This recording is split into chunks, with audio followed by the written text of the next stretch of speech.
I was recently in a fatal accident. I think there's something wrong with me. 3 years.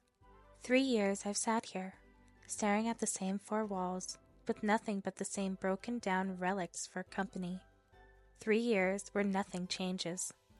All I can do, all day, every day, is remember. Remember the days when I was happy, when I had purpose. I used to spend my days with people of all sorts, male and female, young and old, rich and poor. It didn't matter.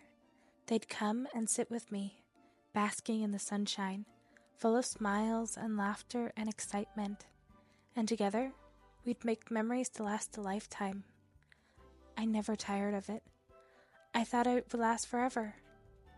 Then one day, we were at the absolute peak of our fun when the worst happened, and one of the girls with me was thrown so her head made contact with a nearby railing. Her skull was crushed, and there was blood everywhere. Blood above, blood below, blood all around. Unsurprisingly, there was an investigation. These things happen when a child dies. Questions were asked, and I was poked, prodded, and examined by people desperate for an explanation, but no one found one.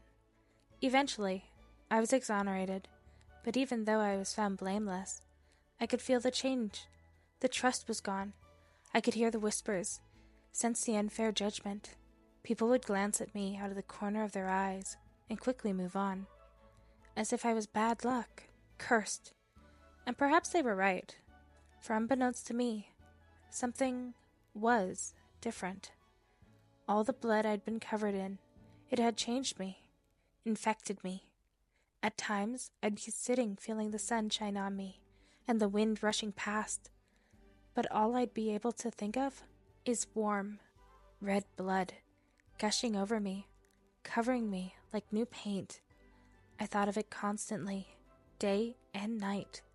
I began to crave it, to fantasize about it. Where I used to think of happy people, joyous and free, I now imagined them mangled, dismembered, their life's blood spurting in all directions. Beautiful. Eventually they locked me away, regulating me to my current prison. I suppose I understood why. People no longer felt safe around me, and confidence matters. Many times I thought that perhaps it was best I was locked away. I had no idea what I would do if I were outside. But even abandoned in the dark, fantasies didn't stop.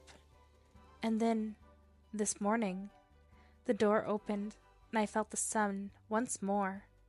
2 workers in uniforms came and set me free. I'm now sitting in their truck, going to my new home. I can barely stand the anticipation.